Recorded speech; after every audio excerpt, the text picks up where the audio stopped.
반갑습니다. 오늘 저에게 주신 하나님의 말씀은 사도행전 20장 1절에서 6절입니다. 소요가 그침에 바울이 제자들을 불러 권한 후에 작별하고 떠나 마게도냐로 가니라.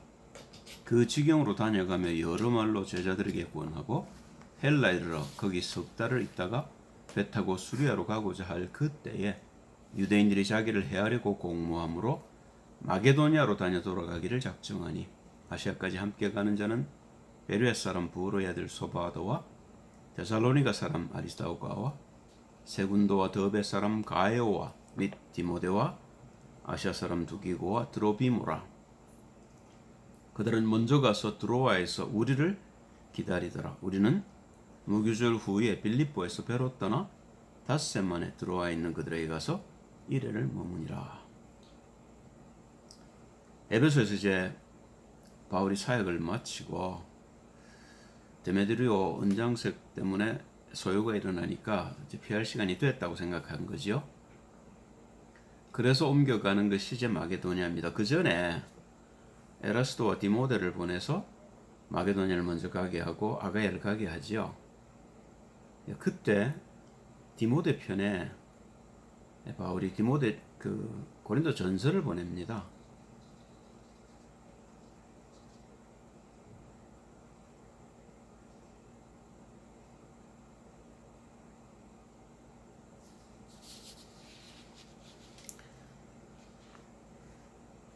사역자에게는 두 가지 싸움이 있습니다. 그 첫째가 뭐냐면 교인들의 불신앙입니다. 교인들이 믿음 위에 서기까지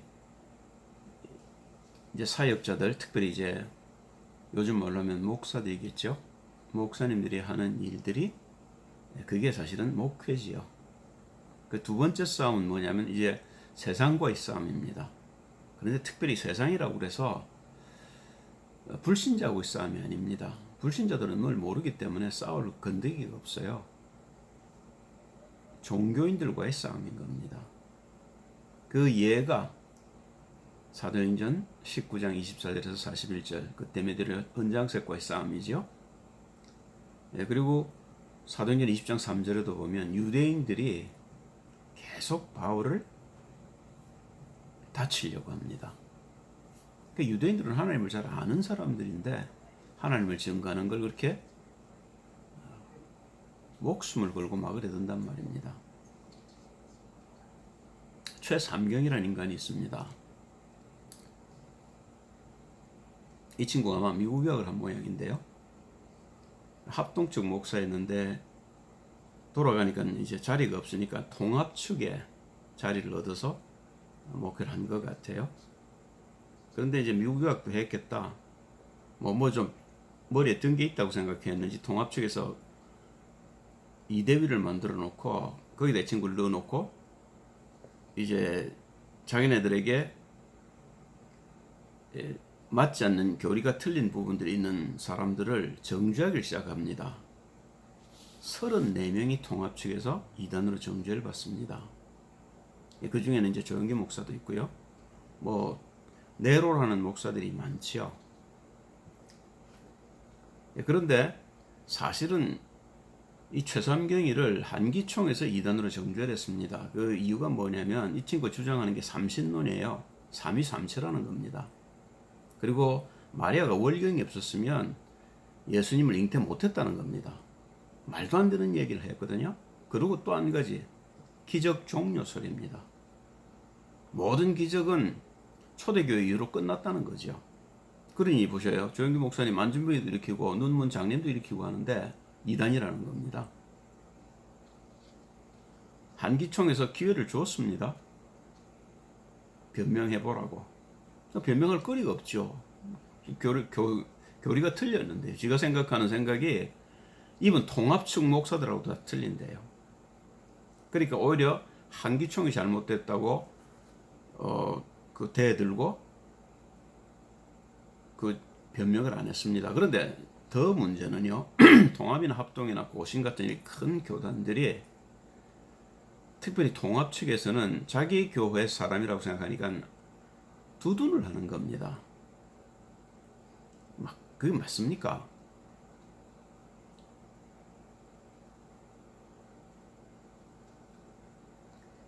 그러니까 무서운 건 뭐냐면 머리에 뭐가 들었다는 인간들이 더 무서운 겁니다. 그죠? 그러니까 유대인들하고 바울이 제일 첨예하게 대립을 합니다. 그러면 바울이 틀렸습니까? 유대인들이 틀렸습니까? 바울 자신이 유대인이었지 않습니까? 그래서 유대인들이 믿는 그 교리가 어디가 틀렸는지를 잘 아는 사람이란 말이지요. 그런데도 불구하고 유대인들은 바울을 죽이려고만 덤빕니다.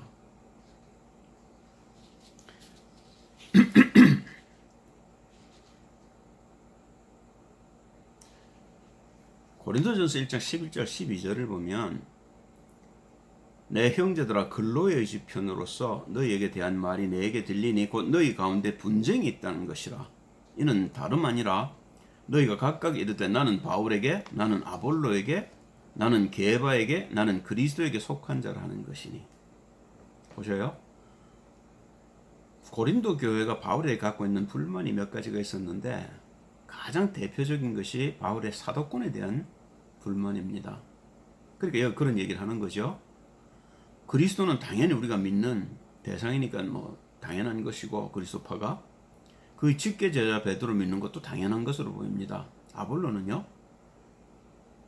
알렉산드리아파라는 말하자면 필로를 통해서 세워졌던 학파에서 정식으로 신학을 공부한 사람이라는 거죠. 요즘 말로 하면 동아합동 고신청 목사가 그 말입니다. 웨스트민스터를 나왔다 그 말이죠. 그런데 바울 너는 뭐냐 이제 이런 겁니다. 그러니까 바울이 거기에 대해서 변명을 하지요. 그 변명이 고린도후서 11장입니다. 여러 사람이 육체를 따라 자랑하니 나도 자랑하겠노라. 너희는 지혜로운 자로서 어리석은 자들을 기쁘게 용납하는구나. 누가 너희로 종을 삼거나 잡아먹거나 사로잡거나 자고하다 하거나 뺨을 칠지라도 너희가 용납하는도다. 우리가 약한 것 같이 내가 욕되게 말하노라. 그러나 누가 무슨 일에 담대하면 어리석인 말이나마 나도 담대하리라. 저희가 히브리인이냐? 나도 그러하며 저희가 이스라엘인이냐? 나도 그러하며 저희가 아브라함의 씨냐? 나도 그러하며 저희가 그리스도의 일꾼이냐? 정신없는 말을 하거니와 나도 더욱 그러하도다. 내가 수고를 넘치도록 하고 옥에 갇히기도 더 많이 하고 매도 수없이 맞고 여러 번 죽을 뻔하였으니. 사도들에 대해서 지금 바울이 비교하고 있는 겁니다. 자기 자신과. 그 내용입니다. 그게 고린도후서 11장 24절에서 33절입니다. 유대인들에게 40에 하나 감한 매를 5번 맞았으며 3번 태장으로 맞고 1번 돌로 맞고 3번 파선하는데 일주일을 기품에서 지냈으며 하루 밤낮을 그랬다는 거죠. 여러 번 여행의 강의 위험과 강도의 위험과 동족의 위험과 이방인의 위험과 시내의 위험과 광야의 위험과 바다의 위험과 거짓 형제 중의 위험을 당하고 또 수고하며 애쓰고 여러 번 자지 못하고 줄이며 목마르고 여러 번 굶고 춥고 헐벗었노라. 이 외에 일은 고사하고 오히려 날마다 내 속에 눌리는 일이 있으니 곧 모든 교회를 위하여 염려하는 것이라. 누가 약하면 내가 약하지 아니하며 누가 실족하게 되면 내가 애타하지 않더냐. 내가 부득불 자랑할진대 나의 약한 것을 자랑하리라. 주 예수의 아버지 영원히 찬송할 하나님이 나의 거짓말 아니하는 줄을 아시느니라. 다메섹에서 아레다 왕의 방백이 나를 잡으려고 다메섹 성을 지킬세 내가 광주리를 타고 들 창문으로 성벽을 내려가 그 손에서 벗어났노라. 누가 나처럼 이렇게 예수 전하다가 고난받은 사람이 좀 나와봐라는 겁니다. 그죠? 그런데 하물며 사도들과 비교해도 내가 조금 더 부족하지 함이 없는데 그 사도들 밑에서 배웠다는 유대인들 비교가 되겠냐 그 말 하고 있는 거죠. 두 번째 싸움이 세상과의 싸움입니다. 세상은 마귀에게 잡혀 있으니까요. 그리고 마귀가 가장 잘 활용하는 것이 종교입니다. 요한일서 5장 19절을 보면 또 아는 것은 우리는 하나님께 속하고 온 세상은 악한 자 안에 처한 것이며 이 싸움이 적은 싸움이 아닌 것이죠.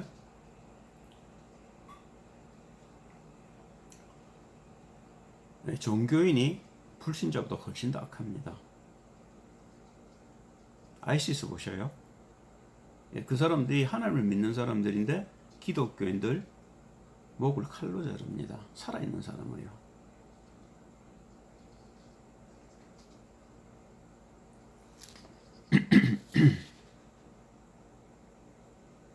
그러면 바울의 소원이 뭐겠습니까? 그리스도를 정말로 아는 자를 세우는 거겠죠. 자기처럼 만드는 거 아니겠습니까?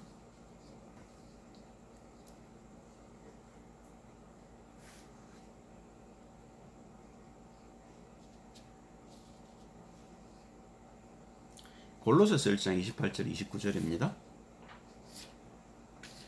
우리가 그를 전파하여 그리스도 예수지요 각 사람을 구원하고 모든 지혜로 각 사람을 가르치면 각 사람을 그리스도 안에서 완전한 자로 세우려 함이니 이를 위하여 나도 내 속에서 능력으로 역사하시는 이 역사를 따라 힘을 다하여 수고하노라. 이 바울이 중심이란 말입니다. 에베소서 4장 11절 16절에도 보면 바울이 간절한 마음으로 자기가 하는 일이 어떤 것인지 뭘 해야 되는지를 설명하고 있습니다. 그가 그리스도 예수지요 혹은 사도로 혹은 선지자로 혹은 복음 전하는 자로 혹은 목사와 교사로 주셨으니 이는 성도를 온전케 하며 온전케 한다는 게 뭐겠습니까? 봉사의 일을 하게 하며 우리가 온전해야 그리스도 일을 할 수 있다는 것이죠. 그리스도의 몸을 세우려 하심이라. 그래야만 교회가 된단 말입니다. 우리가 다 하나님의 아들을 믿는 것과 아는 일에 하나가 되어 온전한 사람을 이루어 그리스도의 장성한 분량이 충만한 데까지 이르리니 이는 우리가 이제부터 어린아이가 되지 아니하여 사람의 괴술과 간사한 유혹에 빠져 모든 교훈의 풍조에 밀려 요동치 않게 하려 함이라. 오직 사랑 안에서 참된 것을 하여 범사에 그에게까지 자랄지라. 그는 머리니 곧 그리스도라. 그에게서 온몸이 각 마디를 통하여 도움을 입음으로 연락하고 상합하여 각 지체의 분량대로 역사하여 그 몸을 자라게 하며 사랑 안에서 스스로 세우느니라.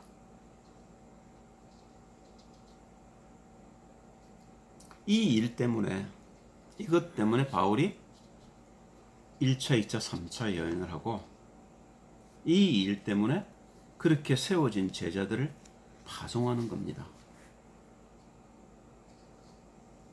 사도행전 19장 22절 좀 전에 말했습니다마는 고린도 전서를 디모데 편에 붙여서 디모데를 에라스도와 함께 마게도냐로 먼저 보냈지요. 그래서 14권의 편지를 씁니다. 골로새서 4장 15절 16절을 보시면요.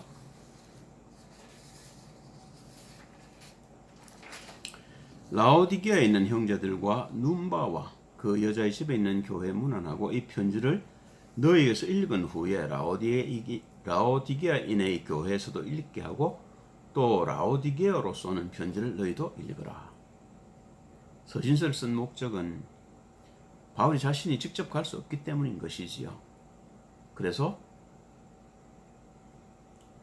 일꾼들을 통해서 편지를 보내고 그 편지들을 읽게 하고 주변에 있는 교회들에 돌려 읽게 하는 겁니다. 그죠?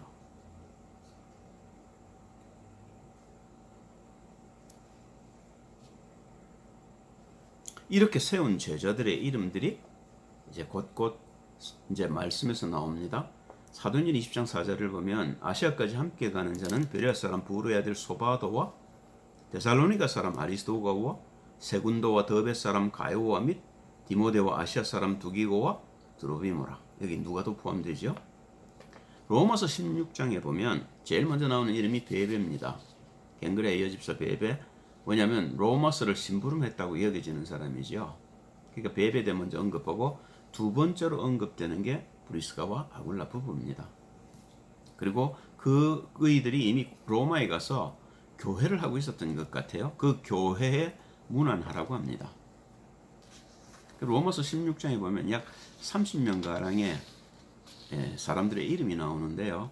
그 가운데 보면 가정교회를 시작했거나 작은 규모라도 교회를 시작한 사람들이 여럿 있었던 게 보입니다. 고린도전서 16장에도 보면 디모데와 아볼로 이름이 나오죠. 골로새서 4장에도 보면 두기고, 오네시모, 아리스도하고 마가, 에바브라, 누가 이름이 나옵니다. 이 제자들은 골로새 사람들이 만났거나 익히 아는 사람들이라는 거죠. 그러니까 골로새 사람들이 아는 제자들의 이름을 썼습니다. 그럼 그렇게 해서 바울이 세운 교회가, 남아있는 교회가 7교회지요. 그게 로마 교회고, 고린도 교회고, 갈라디아 교회고, 에베소고, 빌립보고, 골로새고, 데살로니아인 겁니다. 그 외에 바울이 세운 교회가 또 수없이 많이 있겠지만 서신서를 남긴 교회가 적어도 7교회란 말입니다. 그럼 결론입니다. 바울이 도대체 무엇 때문에 이렇게 했을까요? 그게 하나님의 소원이 에덴의 회복이고 하나님의 나라의 회복 때문에 자신이 부름받았다는 사실을 바울이 알았기 때문인 거죠. 두 가지를 한 겁니다. 첫째가 뭐냐면 개인화입니다. 로마서 14장 17절을 보면요. 하나님의 나라는 먹는 것과 마시는 것이 아니요 오직 성령 안에서 의와 평강과 희락이라. 어떻게 하면 개인을 그리스도 안에서 의와 희락과 평강을 누리게 하겠느냐는 겁니다. 그게 개인화지요. 그게 내적 변화입니다. 갈라디아서 5장 19절 23절 이렇게 얘기하고 있습니다. 육체의 일은 현저하니 곧 음행과 더러운 것과 호색과 우상숭배와 술수와 원수를 맺는 것과 분쟁과 시기와 분냄과 방짓는 것과 불리함과 이단과 투기와 술 취함과 방탕함과 또 그와 같은 것들이라. 전에 너에게 경계한 것 같이 경계하노니 이런 일을 하는 자들은 하나님의 나라를 유업으로 받지 못할 것이요 오직 성령의 열매는 사랑과 희락과 화평과 오래 참음과 자비와 양성과 충성과 온유와 절제니 이 같은 것을 금지할 법이 없느니랍니다. 이런 개인이 서지 않는데 복음화가 안 일어나지요. 두 번째 고린도전서 4장 18절 20절에 바울이 하는 것이 그런 사람들이 할 일에 대한 이야기입니다. 어떤 이들은 내가 너에게 나아가지 아니할 것 같이 스스로 교만하여졌으나 그러나 주께서 허락하시면 내가 너에게 속히 나아가서 교만한 자의 말을 알아볼 것이 아니라 오직 그 능력을 알아보겠노니 하나님의 나라는 말에 있지 아니하고 오직 능력에 있습니다. 그렇죠. 그게 외적 변화입니다. 우리가 내적으로 변화가 되었다면 외적으로 변화가 반드시 일어나게 되어 있죠. 주님이 마태복음 13장에 그 씨 뿌리는 비유를 하시면서도 복된 밭에 떨어진 씨 30배, 60배, 100배의 결실을 맺는다는 것이 그렇죠. 그 개인화가 이루어진 개인들을 통해서 복음화가 이루어진다는 거죠. 이런 제자들이 많이 서야 내가 속한 사회가, 내가 속한 가정이, 내가 속한 커뮤니티가 변화가 일어나겠죠. 그런 일 때문에 여러분과 저를 부르셨다는 겁니다. 그럼 이 일을 우리가 어떻게 이루어갈 수 있느냐는 겁니다.